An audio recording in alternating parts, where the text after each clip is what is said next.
ನಮಸ್ಕಾರ ಸ್ನೇಹಿತರೆ, ನಮ್ಮ ನಂಬಿಕೆಗೆ ಸ್ವಾಗತ ಸುಸ್ವಾಗತ. ಸ್ನೇಹಿತರೆ, ಧರ್ಮಸ್ಥಳದ ಪೊಲೀಸ್ ಠಾಣೆ ಅಂದ್ರೆ ಜನರು ನಿಜಕ್ಕೂ ಹೆದರುತ್ತಾರ. ಅಲ್ಲಿಗೆ ಹೋಗಿ ದೂರು ಕೊಟ್ರೆ ತೆಗೆದುಕೊಳ್ಳಲ್ವಾ? ಹೊಡೆದು ಬಡಿದು ದೂರುದಾರರನ್ನೇ ಹೆದರಿಸಿ ಕಳಿಸಿ ಬಿಡ್ತಾರ. ಇಂಥದ್ದೊಂದು ಆರೋಪ ಈ ಠಾಣೆಯ ಮೇಲಿದೆ. ನಾವಿವತ್ತು ಅಂಥದ್ದೇ ಒಂದು ಸ್ಟೋರಿಯನ್ನ ನಿಮ್ಮ ಮುಂದೆ ಹೇಳ್ತೀವಿ. ಅದನ್ನ ಕೇಳಿದ್ರೆ ನಿಜಕ್ಕೂ ಆರಕ್ಷಕರ ಇಲ್ಲ ರಾಕ್ಷಸರ ಅನಿಸೋದು ಗ್ಯಾರಂಟಿ. ನಾವಿವತ್ತು ಹೇಳ್ತಿರುವ ಸ್ಟೋರಿ ಧರ್ಮಸ್ಥಳದ್ದೇ. ಆದ್ರೆ ಈ ಸುದ್ದಿ ಅಲ್ಲಿನವರದಂತೂ ಖಂಡಿತ ಅಲ್ಲ. ಯಾವುದೇ ಕೊಲೆಯ ಬಗ್ಗೆಯೂ ಅಲ್ಲ, ಅಸ್ಥಿಪಂಜರದ್ದು ಖಂಡಿತ ಅಲ್ಲ. ಇದೊಂದು ಬೇರೆಯದ್ದೇ ಕಥೆ, ಬೇರೆಯವರದ್ದೇ ವ್ಯಥೆ. ಆದ್ರೆ ಇಲ್ಲಿನ ಪೊಲೀಸ್ ಠಾಣೆಗೆ ಸಂಬಂಧಪಟ್ಟಿತ್ತು, ಅವರ ಕರ್ಮಕಾಂಡಗಳಿಗೆ ಸಂಬಂಧಿಸಿದ್ದು. ಇದು ಶುರುವಾಗೋದು ಬೆಂಗಳೂರಿನ ಒಂದು ಠಾಣೆಯಿಂದ. ಇದೇನು ಠಾಣೆ ಟು ಠಾಣೆ ಕನೆಕ್ಷನ್ ಅಂತ ಅಚ್ಚರಿ ಆಯ್ತಾ? ಖಂಡಿತ ಹಾಗೇ ಆಗತ್ತೆ. ಸರಿ, ಅದೇನು ಅಂತ ಹೇಳ್ತೀನಿ ಕೇಳಿ.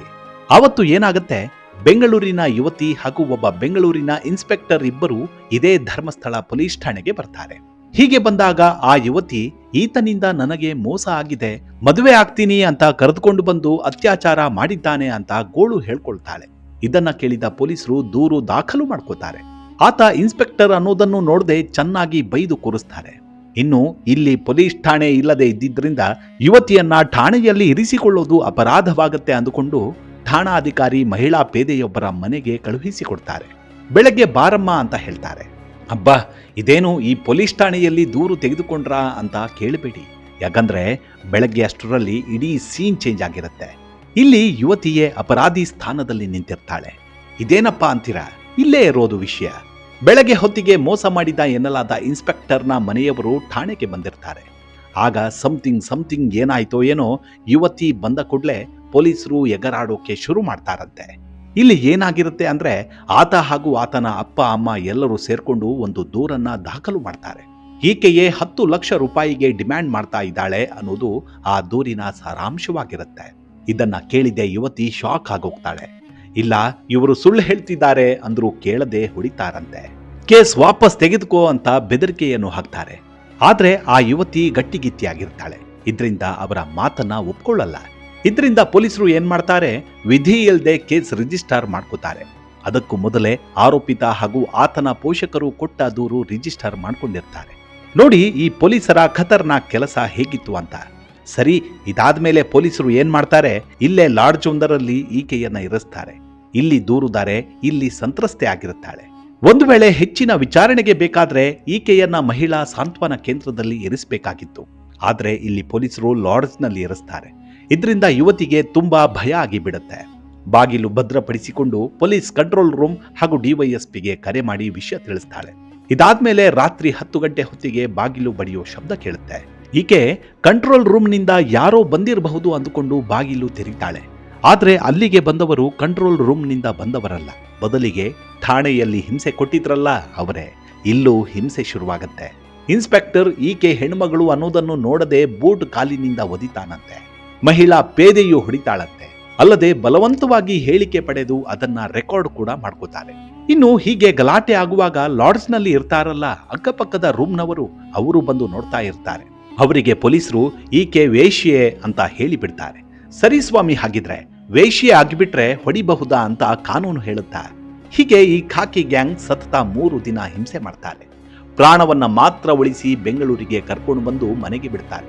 ಅಷ್ಟೊತ್ತಿಗಾಗ್ಲೇ ಯುವತಿ ಹೈರಾಣಾಗಿ ಹೋಗಿರ್ತಾಳೆ. ಬಳಿಕ ಕಿಮ್ಸ್ ಆಸ್ಪತ್ರೆಗೆ ಹೋಗಿ ಟ್ರೀಟ್ಮೆಂಟ್ ಪಡಿತಾಳೆ. ದೇಹಕ್ಕೆ ಏನೇನಾಗಿತ್ತು ಅನ್ನೋದರ ಸಂಪೂರ್ಣ ಡಾಕ್ಯುಮೆಂಟ್ಸ್ ಕಲೆಕ್ಟ್ ಮಾಡಿಕೊಂಡು ಮೇಲಾಧಿಕಾರಿಗಳನ್ನ ನೋಡ್ತಾಳೆ. ಆದ್ರೆ ಅಲ್ಲಿ ಯಾವುದೇ ನ್ಯಾಯ ಸಿಗೋದಿಲ್ಲ. ಆರೋಪಿತ ಕಣ್ಣೆದುರಿಗೆ ಓಡಾಡ್ತಿದ್ರೂ ಆತ ಅರೆಸ್ಟ್ ಆಗಲ್ಲ.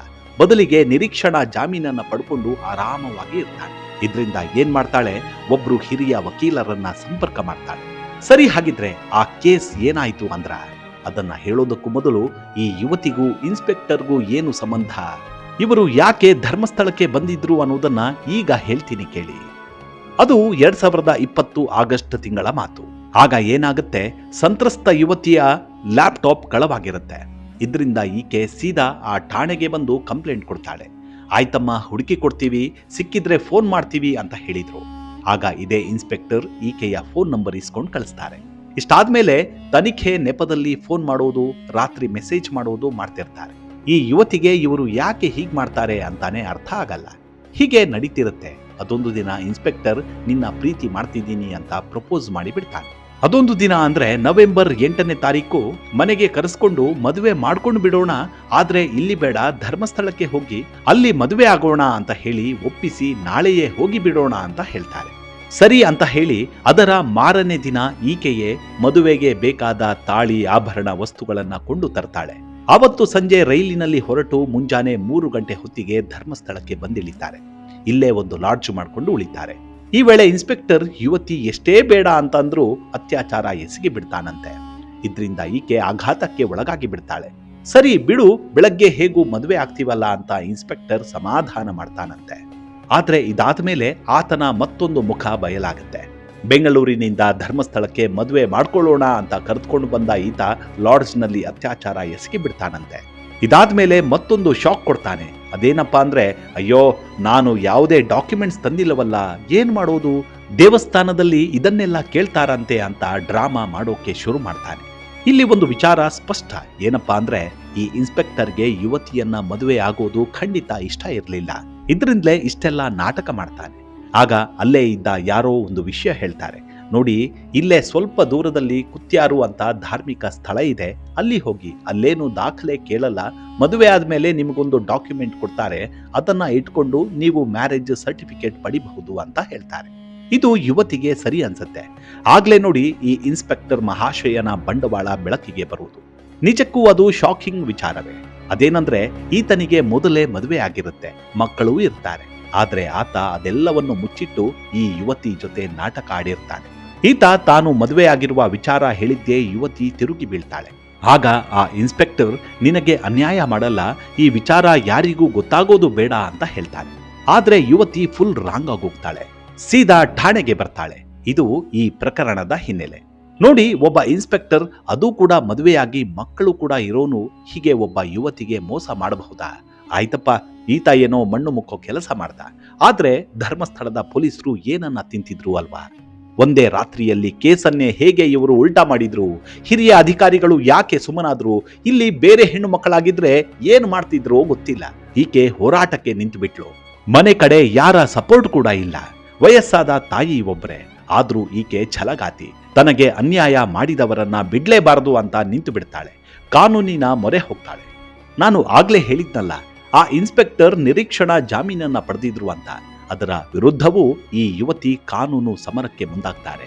ಸುದೀರ್ಘ ವಿಚಾರಣೆ ಆಗತ್ತೆ. ಇಲ್ಲಿ ಯುವತಿಗೆ ಅನ್ಯಾಯ ಆಗಿರೋದು ನಿಜ ಅನ್ನೋದು ಘನ ನ್ಯಾಯಾಲಯಕ್ಕೆ ಸ್ಪಷ್ಟವಾಗತ್ತೆ.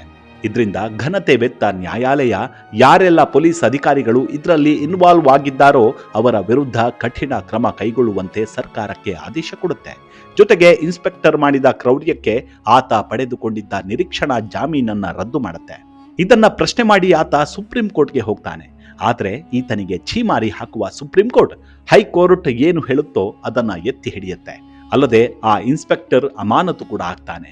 ಅಷ್ಟರ ಮಟ್ಟಕ್ಕೆ ಈ ಗಟ್ಟಿಗಿತ್ತಿ ಹೋರಾಟ ಮಾಡಿ ಗೆಲ್ತಾಳೆ. ಅಂತೂ ಸುಮ್ಮನಿದ್ರೆ ಆಳಿಗೊಂದು ಕಲ್ಲು ಅಂತ ಎಸೆಯೋದು ಎಲ್ಲಾ ಕಡೆ ಇದ್ದೇ ಇರ್ತಾರೆ. ಮುಂದಿನ ಸಂಚಿಕೆಯಲ್ಲಿ ಮತ್ತೆ ಸಿಗೋಣ. ಅಲ್ಲಿವರೆಗೂ ನಿಮ್ಮ ಆರೋಗ್ಯದ ಕಡೆ ಗಮನವಿರಲಿ. Take care. ನಮಸ್ಕಾರ.